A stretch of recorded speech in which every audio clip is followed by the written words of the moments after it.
I think it's Pradeep Prabhu today, right? To read. Let's see. Prabhuji, like Pradeep Prabhuji was saying, he had some internet Wi-Fi issue. He could not Ah, read. So if got it, got anybody it. are interested, they can read. Otherwise, I can read Prabhuji. Sure, Mate. Anybody else would like to volunteer to read the verses today, translations?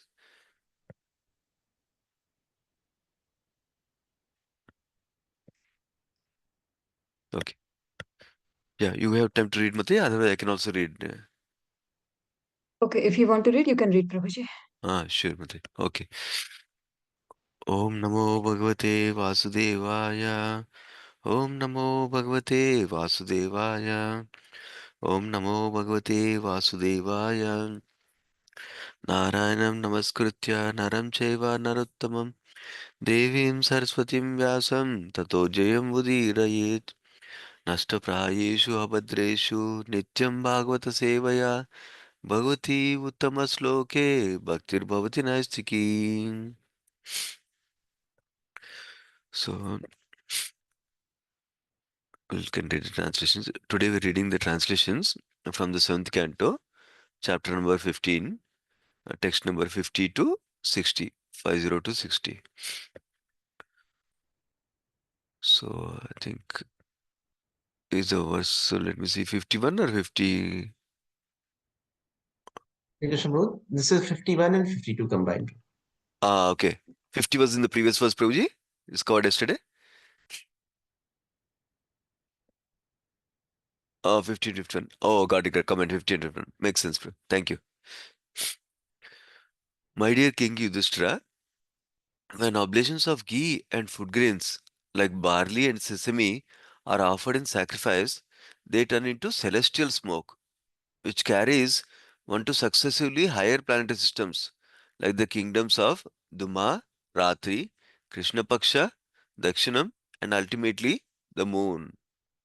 Then, however, the performers of sacrifice descend again to earth to become herbs, creepers, vegetables, and food grains. These are eaten by different living entities and turn to semen, which is injected into female bodies. Thus, one takes birth again and again. Text number 52. A twice born Brahmana, Dvija, uh, gains his life by the grace of his parents through the process of purification known as Garbhadana. There are also other processes of purification until the end of life, when the funeral ceremony, Antyeshti Kriya, is performed. Thus, in due course, a qualified Brahmana becomes uninterested in materialistic activities and sacrifices, but he offers the sensual sacrifices in full knowledge into the working senses, which are illuminated by the fire of knowledge. Text number 53. The mind is always agitated by waves of acceptance and rejection. Therefore, all the activities of the senses should be offered into the mind, which should be offered into one's words. Then, one's words should be offered into the aggregate of all alphabets, which should be offered into the concise form Omkara. Omkara should be offered into the point Bindu, Bindu into the vibration of sound, and that vibration into the life air. Then the living entity, who is all that remains, should be placed in Brahman, the Supreme. This is the process of sacrifice. Text number 54. On his path of ascent, the progressive living entity enters the different worlds of fire, the sun, the day, the end of the day, the bright fortnight, the full moon, and passing of the sun in the north, along with their presiding demigods. When he enters Brahmaloka, he enjoys life for many millions of years, and finally his material designation comes to an end. He then comes to a subtle designation from which he attains the causal designation, witnessing all previous states. Upon the annihilation of this causal state, he attains his pure state, in which he identifies with the Supersoul. In this way, the living entity becomes transcendental. Text number 55. This gradual process of elevation for self realization is meant for those who are truly aware of the absolute truth. After repeated birth on this path, which is known as Devayana, one attains these consecutive stages. One who is completely free from all material desires, being situated in the self, need not traverse the path of repeated birth and death. Text number 56. Even though situated in a material body, one who is fully aware of the paths known as Pitriyana and Devayana, and who thus opens his eyes in terms of Vedic knowledge, is never bewildered in this material world.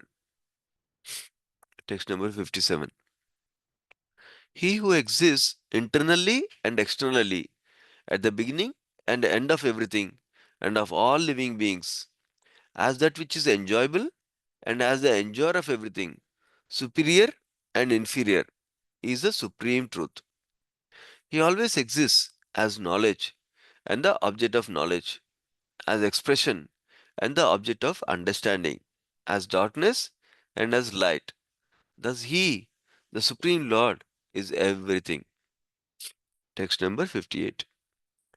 Although one may consider the reflection of the sun from a mirror to be false, it has its factual existence. Accordingly, to prove by speculative knowledge that there is no reality would be extremely difficult. Text number 59. In this world, there are five elements, namely earth, water, fire, air, and ether. But the body is not a reflection of them, nor a combination or transformation of them, because the body and its ingredients are neither distinct nor amalgamated. All such theories are insubstantial. Text number 60. Because the body is formed of the five elements, it cannot exist without the subtle sense objects. Therefore, since the body is false, the sense objects are also naturally false or temporary. Yeah, thank you, devotees. Hare Krishna. Thank you, Sundaram, too, for reading the translations today.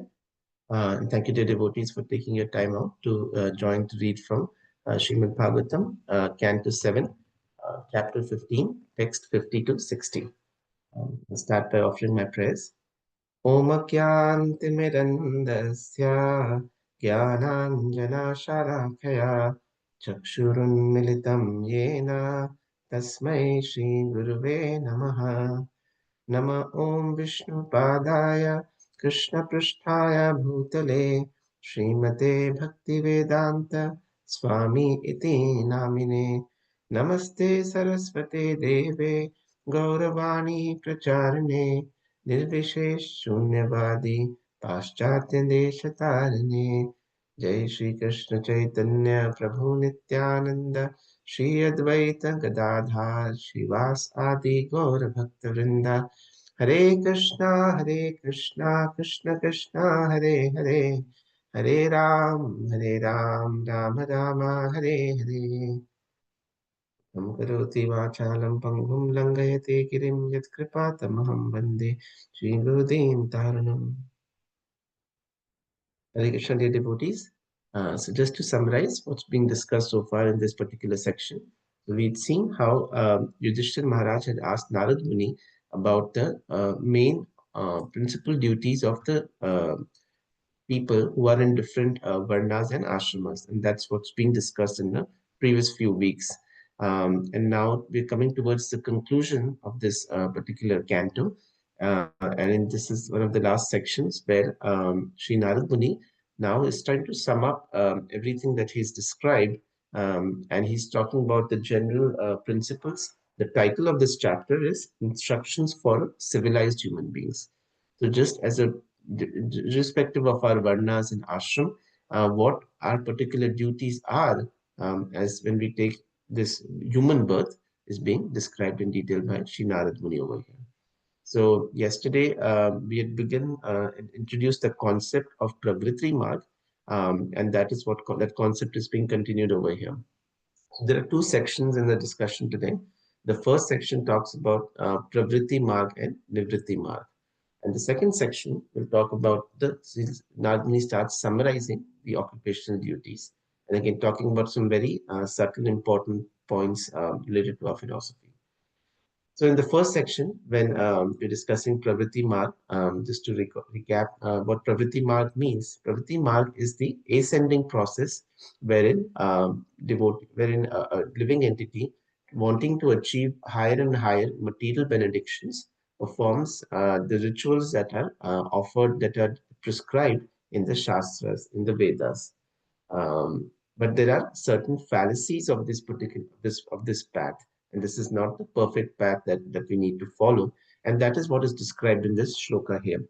When Nagini is telling Yudhishthira Maharaj that how, with the help of sacrifices, ghee and food grains are offered in the sacrifice, they turn into celestial smoke.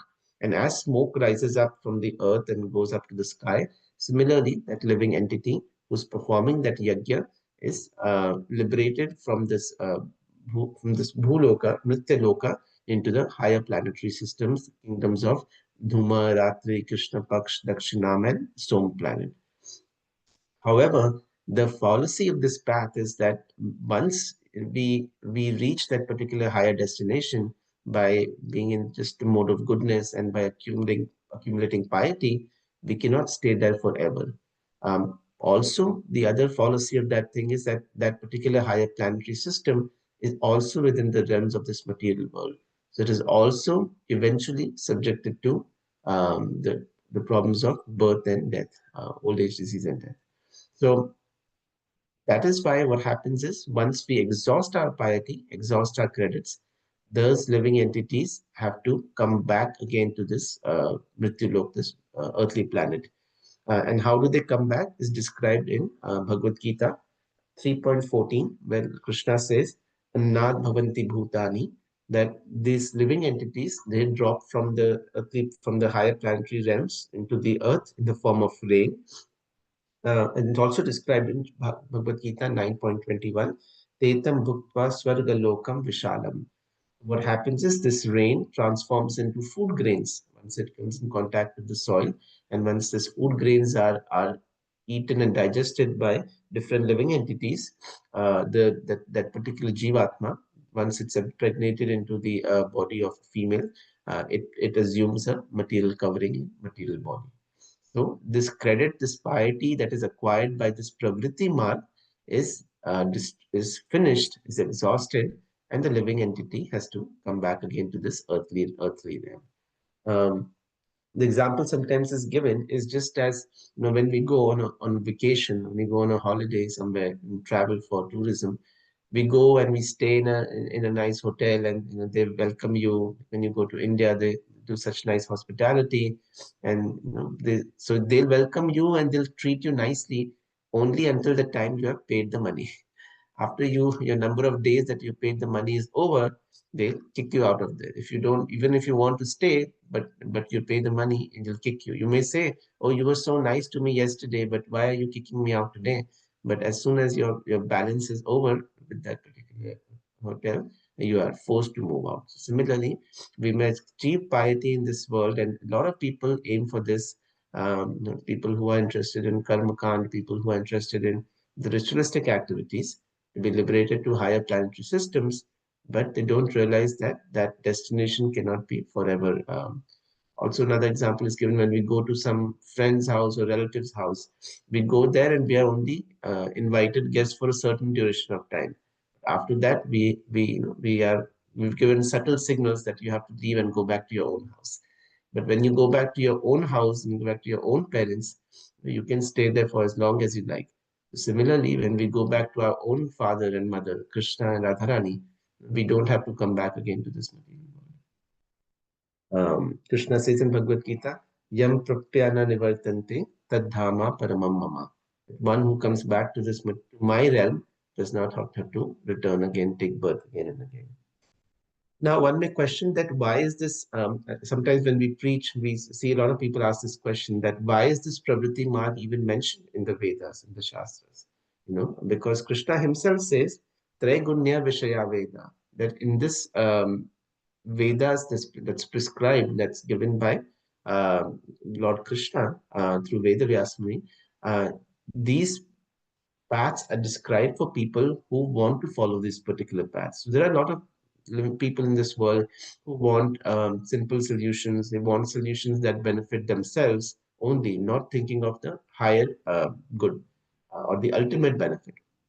So for those people, to satisfy them, or at least to bring them slowly up to the path of mode of goodness, from which they will hopefully, with practice, be able to transcend to the mode of um, higher mode of supreme goodness. From that, um, they are encouraged to take this particular path.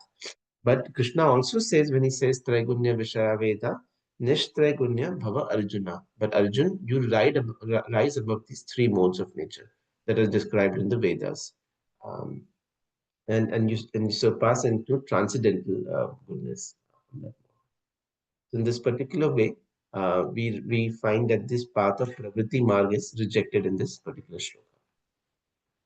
Now, what happens is we start describing the path of Nivritti Marg. So, not when twice-born Brahmana gains his life by the grace of his parents, he starts performing different kinds of yajna. Like the yajna start all the way from our birth to all the way till we leave our material body, and this is a purificatory process in which we follow the shastra, we follow the instructions given by the Lord in the scriptures in order that we may purify our life, and in the next birth we may take birth in the home of a devotee, so we may continue our spiritual life.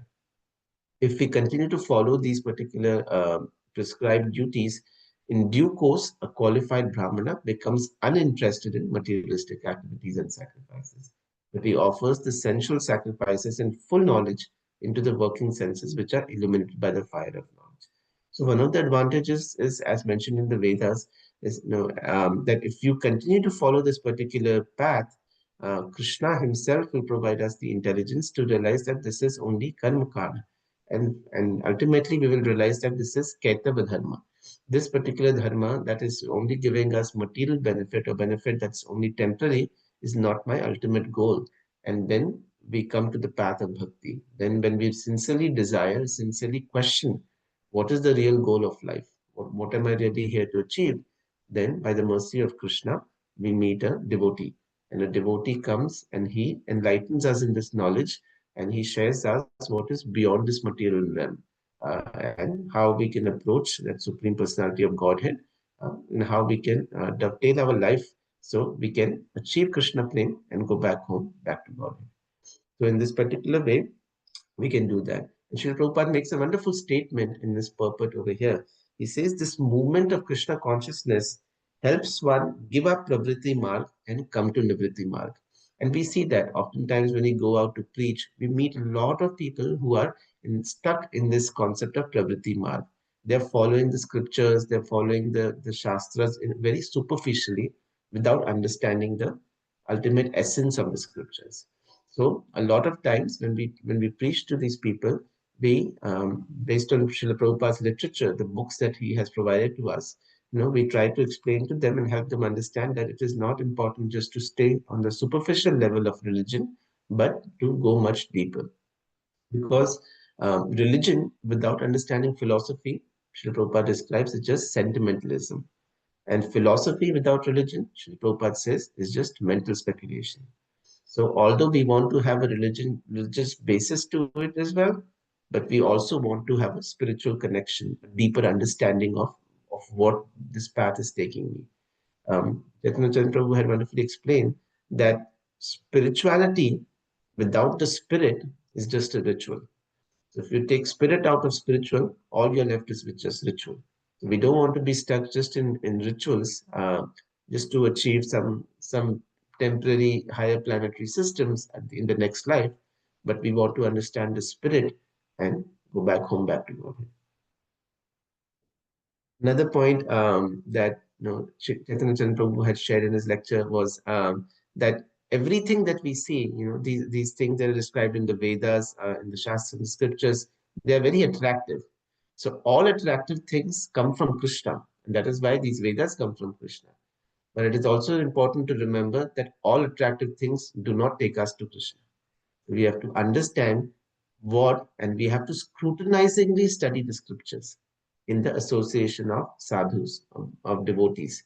When we do that, the association of devotees, we understand the higher principle, the in-depth meaning of the instructions that are provided. So we can develop, we can gain the essence from it and dovetail our life for Krishna consciousness. In text 53, it goes on to describe that this mind that of ours is always accepting and rejecting things.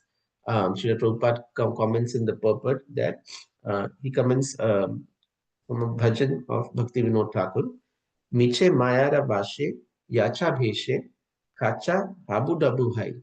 This mind, Bhaktivinoda Thakur is addressing the mind that oh mind, why are you always going up and down, accepting something, rejecting something? He is my friend, he is my enemy. Why are you living so much in duality? And because of this, you're going through so much suffering and pleasure and suffering and pleasure in this material world. Jiva Krishna Das E Vishwas Karade Ta Aradukhunai. If this living entity, instead of functioning at the level of the mind, functions at the level of the intelligence and understands that our true position identity is that we are Das, Das, and Das, that we are the servants of Krishna. So instead of listening to the mind or being subjected to the wishes, the realms of the mind, if we surrender to Krishna, Jiva Krishna Das, A Vishwas, called it Tara Aradukkhunai, then we will be freed from all miseries and suffering in this world. When we function at just the platform of the mind, then the role of the mind is to react. So whenever something happens, the mind just quickly reacts to it. But when we function at the level of intelligence, we reflect.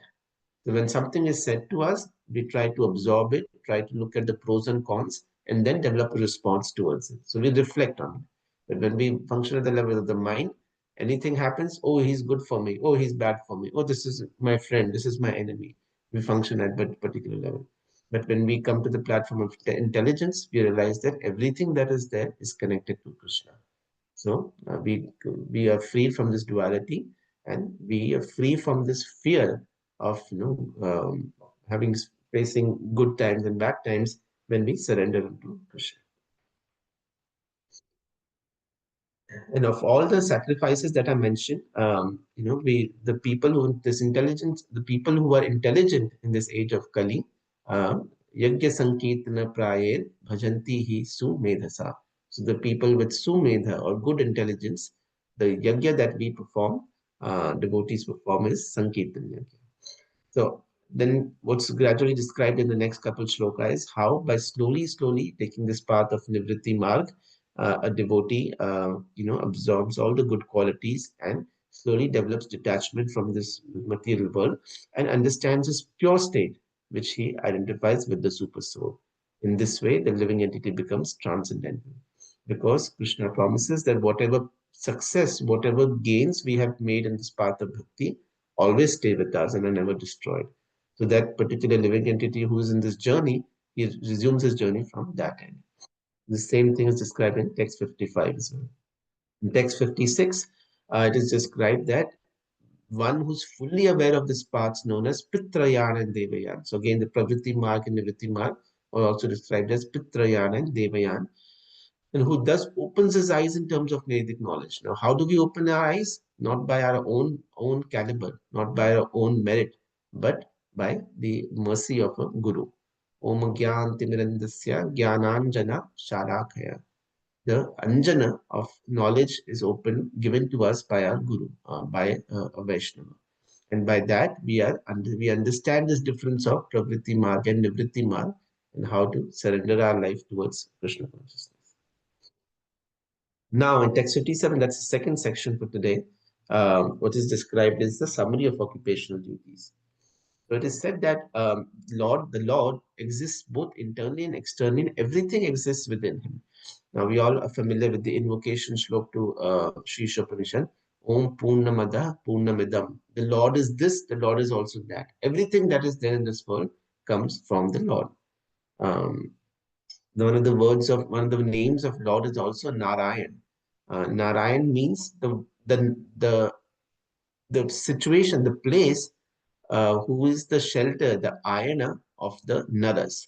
the Nara is a living entity. So at the end of this cosmic manifestation, this cosmic creation, the living entities they go and take shelter into the Supreme Lord's form until the next universe is created. So in this way, and also in life, every living entity takes shelter of Supreme Lord directly or indirectly through his energies. So everything that we see in this world is actually dependent on Krishna and comes from Krishna. Prabhupada quotes also, Ishvara Param Krishna Satchidananda Vigraha, that he is the original source of everything. In text 58, this is an important shloka for today, and the purport to this is long, and I would recommend that devotees, if they have time, they can read the purport to text 58. In this, the concept of the Mayavad is defeated by Sri Narad Muni, and in the purport wonderfully by Srila Prabhupada. So it is stated that one may consider the reflection of sun from a mirror to be false. It has fractal existence. Um, Accordingly, to prove by speculative knowledge that there is no reality would be extremely difficult. So, Srila Prabhupada gives us this example that oftentimes the Mayavadis will quote that sometimes when you walk into a room and it's dark and you step on a rope, you may feel, oh, it's not a rope, it's a snake. But when you turn the lights on, you realize, oh, no, it was not a snake, it was just my imagination. And this is actually only a rope. So the Mayavadis state that similarly, this material world is just an imagination. It is false. We are perceiving something, but it is truly not there. All that is there is just the supreme Brahman, the supreme light. However, Srila Prabhupada helps us understand and defeat this argument by the Mayavadis by stating that when we do enter this sort of dark room and we step on a rope and we think it is a snake, and we turn the lights on and we realize it's not a snake, it's a rope, the idea that this may be a snake is false, that this is a snake is false. That idea is false. But that does not mean that there is no snakes in this world. Because we had this conception or this fear or this understanding that this could be a snake means that there is a snake in this world. Means we've had experience with a snake in this world, or we've watched in television, or we've heard from our friends about a snake and how you should be careful with a snake. So when we do experience this something in this material world, means it must be existing somewhere. And that is why we're able to experience it in this material world.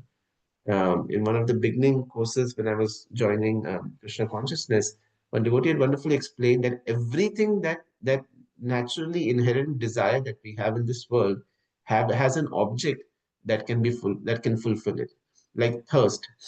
Um, because we have thirst in this world, we know that there is something that we can drink or there is water to drink. Similarly, when we have this desire to make heroes and superheroes and all, that is because we inherently have somebody who is already our hero and superhero. That's Lord Krishna. And we misplace that desire somewhere else. So similarly, this um, description by the Mayavadis that this material world is false is incorrect. The right understanding that we understand from the Vaishnava literature, this material world is not false, but it is temporary. One funny story one devotee had shared with me once. So one time, a Mayavadi guru, so he goes to this village and he's preaching, Neti, Neti, this world, the supreme truth is not this, it's not this, it's not that. Everything in this world is false. It is just our conception, just our imagination. So as the students were engrossed in listening to his lecture, suddenly they heard in the village there was a loud rumble, and trees were falling and everybody was running. So they were asked what happened. They said, oh, a group of mad elephants is running towards us. So everybody is just evacuating the village. So the guru said, oh, okay, let's get up. Everybody get up and start running. So all the students, the guru was running and the students were running behind him. Then at one time, one of the students said, hey, Guruji, wait. You said this material world is false. So then there's no need to run because nothing is going to happen, because it is just false. So the guru said, oh, my dear, my foolish student, I know this material world is false. You know this material world is false. But that group of mad elephants, they don't know the material world is false. They'll come and kill us. You should better run. So they don't understand that whatever we see in this material world is actually true, but it is temporary. So it's only a temporary manifestation. And it also proves that because it is a temporary manifestation, there must be a permanent source to it. Just as in this example in the shloka, it is stated that because there is the reflection of the sun in a mirror and we get the light from the mirror, means that there must be an original sun that is creating that reflection to be there. In this particular way, the Mayavadi concept is defeated. In the next text 59 is described that in this particular purpose, Srila Prabhupada describes that although the five elements comprise the body, but it is not a reflection of them, nor the body is a combination or transformation of them. Srila Prabhupada gives the example of a forest. Just as the forest comes up from the soil and has many trees, just because one tree is felled doesn't mean that the whole forest is fallen. Because the forest, although it's made up of trees, is still independent of trees at the same time. And the last shloka for the day again goes on to describe that because the body is formed of five elements, it cannot exist without subtle sense objects. Therefore, since the body is false, the sense objects are also naturally false or temporary. Again, emphasizing the point that what we see in the creation in this material world is not false, but it is only temporary manifestation to be dissolved again. So it's also stated that Lord can manifest himself in any form. He can, he comes to give us darshan in the form sometimes of a wood, sometimes in stone form, sometimes in other dhatu form. So in that particular form, the Lord manifests himself out of his own free will. But that does not mean that any we can worship any stone or any rock and accept that as Lord. No, the ones only where it is authorized, where a devotee with complete love and devotion invites the Lord to enter so that we can take his shelter. In that particular form, the Lord can manifest himself because he, although is the same time is same and everything is coming from him, at the same time is also different from him. This example is given just like when if you have to send a mail to somewhere, you can go outside and you have to put it, you cannot just put it anywhere outside for the postman to collect it. You have to put it in the post box, the designated box by the postal service department. So only in that particular way you can be able to complete the task and send the mail. Similarly, although everything is coming from the law, belongs to everything in this world belongs to the government, only those authorized sources are where the government's transactions happen. Similarly, in the way Lord only presents himself in his personal form, in the deity form, out of his free will by the invitation love of devotees. So with this, I'll end my discussion for today. Thank you, dear devotees, for attending.